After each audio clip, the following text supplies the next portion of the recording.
రామ్ చరణ్ గారి అభిమానులు పెద్ది సినిమా గురించి ఎంతగా ఎదురు చూస్తున్నారంటే నిజంగా వాళ్ళు ఎదురు చూపులు అన్నీ ఇన్ని కావండి.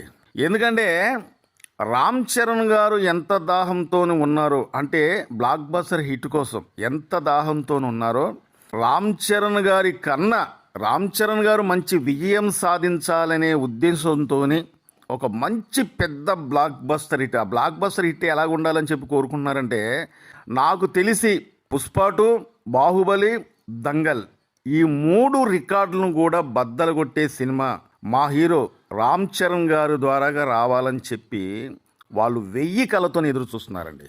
ఈ సినిమాకు సంబంధించిన ఎట్లాంటి అప్డేట్ వచ్చినా కానీ ముందాలో చూసేది వాళ్ళే.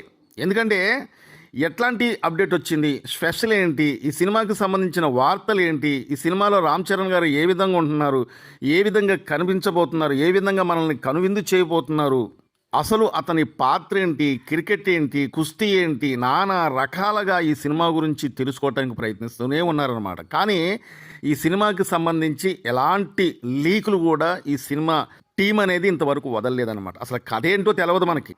ఇన్ని 100 కోట్ల రూపాయల బడ్జెట్ పెట్టి అంత సింపుల్గా కథని లీక్ చేయాలంటే ఎవ్వరు కూడా లీక్ చేయరు. సామాన్యంగా ఈ కథ అనేది లీక్ అవటం చాలా కష్టం అన్నమాట.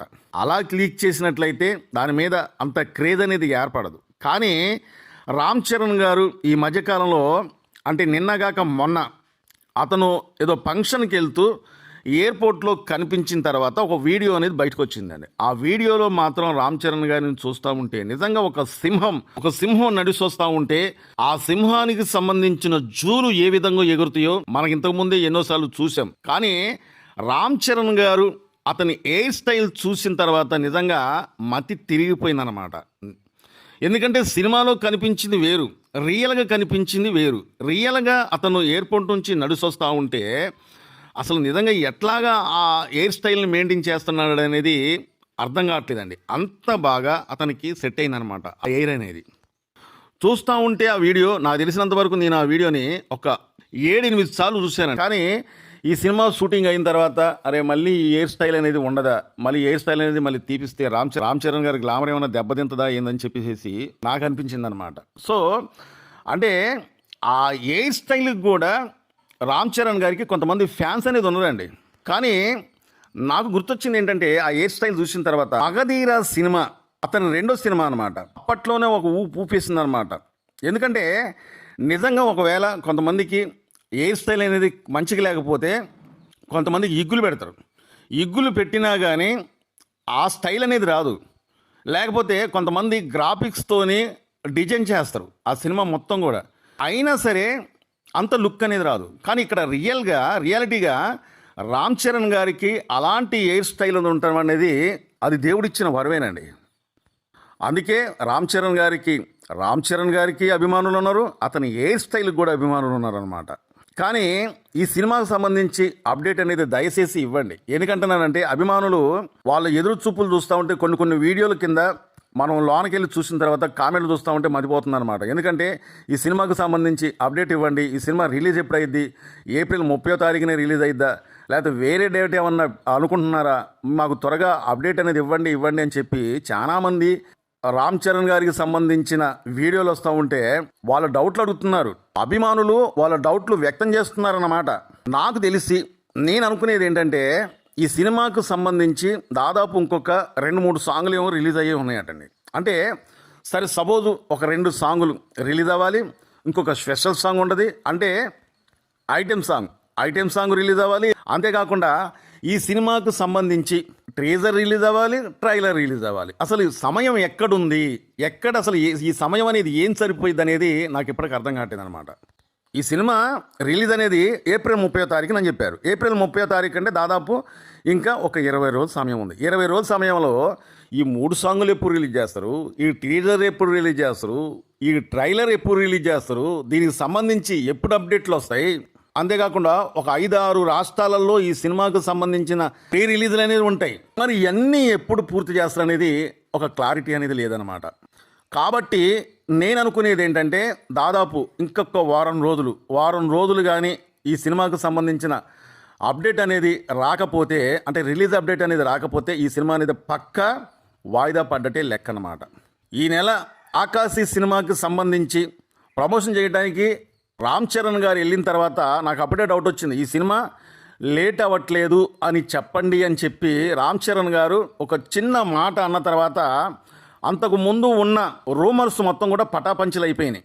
అదేంటంటే అంతకుముందు ఏప్రిల్ నెలలో విడుదల కావట్లేదు, సమయం సరిపోదు, ఇంకా షూటింగ్ అనేది బాగా మిగిలింది, ఇంకో క్లైమాక్స్కి సంబంధించిన సన్నివేశాలను చిత్రీకరించాలి, ఇంకొక పాట మిగిలింది, ఇలాగ చెప్పుకోవాలంటే ఈ సమయం సరిపోదని చెప్పి సోషల్ మీడియాలో ఎప్పటి నుంచో వార్తలు వస్తున్నాయి. కానీ మరి రామ్ చరణ్ గారు చెప్పిండ్రు కానీ క్లారిటీగా చెప్పలా. ఈ సినిమా లేట్ అవ్వట్లేదని చెప్పండి అన్న ఒక మాట చెప్పిండే కానీ ఖచ్చితంగా ఈ సినిమా ఏప్రిల్ 30వ తారీఖున విడుదలవుతుంది, మీరు డౌట్ పడాల్సిన అవసరం లేదు, ఇదే డేట్ అనేది మీరు అందరూ ఫిక్స్ చేసుకోండి, ఇక డేటు మారదని ఒక్క మాట క్లారిటీగా అతను వివరించి చెప్పలేదు కాబట్టి రామ్ చరణ్ గారికి తెలుసు ఈ సినిమా ఏప్రిల్ 30వ తారీఖున రిలీజ్ కాకపోవచ్చు అని చెప్పి రామ్ చరణ్ గారికి తెలిసినా కానీ తెలుసు కాబట్టే అతను డేట్ అనేది ఆ రోజు చెప్పలేదన్నమాట. ఈ సినిమాకి సంబంధించి మామూలు హైప్ అనేది రాలేదండి. ఎందుకంటున్నానంటే ఈ మధ్యకాలంలో నైజాంలో ఈ సినిమా హక్కులు మైత్రి మూవీ మేకర్స్ ఈ సినిమా నైజాం హక్కులను దాదాపు 63 కోట్ల రూపాయలకు కొనుగోలు చేసినట్లుగా సమాచారం ఉందండి. ఇది రామ్ చరణ్ గారి కెరియర్లోనే వన్ ఆఫ్ ది బిగ్ డీల్గా చెప్పుకోవచ్చు అన్నమాట. అందుకనే ఈ సినిమాకి బాగా హైప్ ఉంది, ఈ సినిమాకి భారీ అంచనాలు ఉన్నాయి. అందుకనే సోషల్ మీడియాలో ప్రతి ఒక్కరు చెప్పేది ఏంటంటే ఈ సినిమా ఖచ్చితంగా పెద్ద బ్లాక్ బస్టర్ హిట్ కాబోతుంది అని చాలా మంది చెప్పుకుంటున్నారు అనమాట.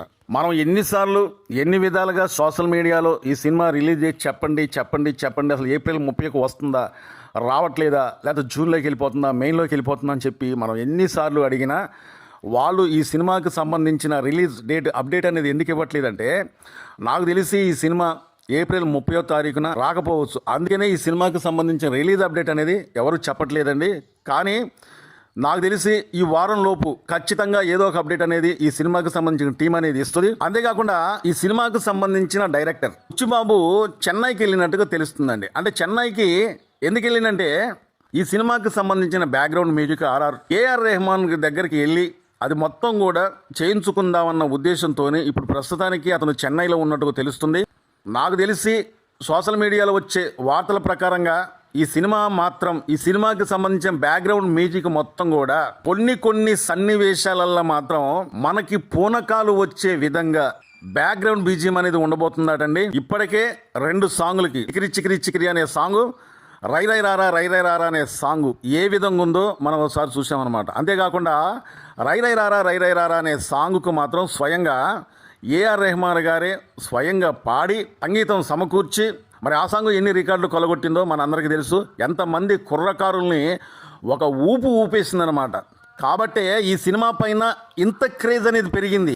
అభిమానులకు మాత్రం నేను ఒక విషయం అయితే చెప్తా. ఎందుకంటున్నానంటే ఒకవేళ లేటుగానే అయిందంటే ఈ సినిమా రిలీజ్ అనేది ఏప్రిల్ 30వ తారీఖున రిలీజ్ అవ్వకుండా మరి వేరే డేట్కి ఒకవేళ వెళ్ళిపోయినా కానీ ఎవ్వరు కూడా బాధపడాల్సిన అవసరం లేదు. ఎందుకంటే లేట్ అయినా పర్లేదు, ఈ సినిమాకి క్రేజ్ అనేది మాత్రం తగ్గదు, ఇంకా పెరిగిద్దే కానీ తగ్గే ప్రసక్తే లేదన్నమాట. ఇదండి ఈరోజు వీడియో. మా ఛానల్ని చాలా మంది చూస్తున్నారు కానీ సబ్స్క్రైబ్ చేసుకోవట్లేదండి. మీరు సబ్స్క్రైబ్ చేసుకుంటే మమ్మల్ని ఎంకరేజ్ చేసినట్లు లెక్క. మీరు సబ్స్క్రైబ్ చేసుకున్నంత మాత్రాన మీకు ₹1 కూడా ఖర్చు అయ్యేదేం లేదండి. ఎవరైనా మా ఛానల్ని కొత్తగా చూస్తున్నట్లయితే సబ్స్క్రైబ్ చేసుకోండి దయచేసి. అలాగే ఈ వీడియో పైన మీ అమూల్యమైన కామెంట్ తెలపండి, ఒక లైక్ చేయండి. మా వీడియో నచ్చితే సబ్స్క్రైబ్ చేసుకోండి. మరో వీడియోతో మళ్ళీ వస్తా. బాయ్.